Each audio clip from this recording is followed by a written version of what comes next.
Conselho de Controle de Atividades Financeiras, o famoso COAF, registrou uma movimentação atípica nas contas bancárias do coronel Mauro Cid. Segundo o relatório, foram mais de 3 milhões de reais entre junho de 2022 e janeiro de 2023, além de transferências para uma conta nos Estados Unidos. A Marina Demora está ao vivo e traz mais detalhes. Marina, o que mais conseguiram levantar da vida financeira do Mauro Cid, hein? Que pode, lembrando, ser novamente chamado para depor na CPMI. É isso, Tainá. Inclusive, existe essa expectativa, né, por conta do silêncio no depoimento que ele prestou à CPMI no semestre passado, antes do recesso parlamentar, né? Esse documento do COAF foi feito a pedido da Polícia Federal no âmbito das investigações, né, em que Mauro Cid é alvo de apuração da PF, e a apuração é do nosso produtor Leonardo Ribeiro. E essas movimentações bancárias chamaram bastante a atenção das autoridades, porque como militar, Mauro Cid recebe cerca de R$17 mil por mês, isso depois dos descontos, né? E na época em que ele acompanhou o ex-presidente Jair Bolsonaro e pegando o período, né, em que esses dados foram analisados, o salário até chegava a dobrar, mas o relatório apontou então que essas movimentações passaram de 3,2 milhões de reais. Isso a gente está falando do período entre junho do ano passado e janeiro desse ano. Do total movimentado, aproximadamente 1.800.000 foram na modalidade de crédito e 1.400.000 em débito. O COAF identificou ainda algumas remessas que foram enviadas de dinheiro ao exterior. Em janeiro, por exemplo, o período em que Mauro Cid acompanhava o ex-presidente Jair Bolsonaro nos Estados Unidos, foram registradas transferências que somam R$367 mil a uma conta bancária daquele país. A defesa do ex-ajudante de ordens de Jair Bolsonaro, do tenente-coronel Mauro Cid, alega que todas as movimentações financeiras, inclusive referentes a transferências internacionais, são lícitas e já foram esclarecidas à Polícia Federal. Tainá? Peguei aqui, querida. Super obrigada. Boa noite para você aí em Brasília. Vamos fazer uma rodadazinha de análise. Já fecho aqui na 1. Yuri, Tainá. Yuri, truncada ali a nota da defesa, né? Diz, olha, não vamos explicar porque já explicamos para a Polícia Federal, mas não tem ali uma explicação para a opinião pública. Agora, a situação do Mauro Cid vai se enrolando, se enrolando, se enrolando. É mais um capítulo difícil aí que envolve o ex-ajudante de ordens do ex-presidente Jair Bolsonaro.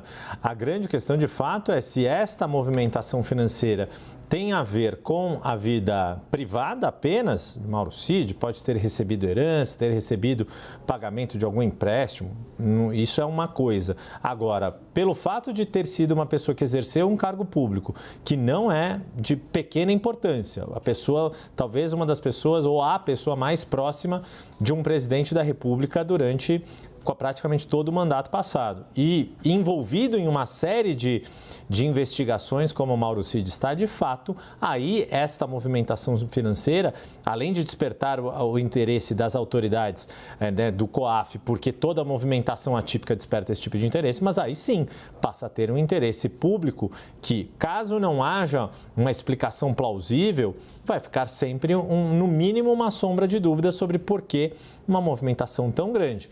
Mesmo sendo um militar de alta patente, mesmo tendo uma série de benefícios ou de questões a que tem direito, como pelo serviço público que prestou na ajudância de ordens da presidência, mesmo assim há uma movimentação que desperta a atenção. E é mais um episódio em que uma das pessoas mais próximas do ex-presidente Jair Bolsonaro é colocado aí sob escrutínio público. Se isso vai depois ser explorado, por exemplo, na CPI mista do 8 de janeiro, com todas as conotações políticas, é algo para a gente acompanhar depois de agosto. Mas, principalmente, o quanto isso pode desencadear algum tipo de de consequência jurídica nos processos, nas investigações, a que Mauro Cid já responde. E isso, aí sim, pode se tornar um problema político ainda maior, não só para ele, mas para as pessoas do entorno do governo passado e do próprio ex-presidente Jair Bolsonaro.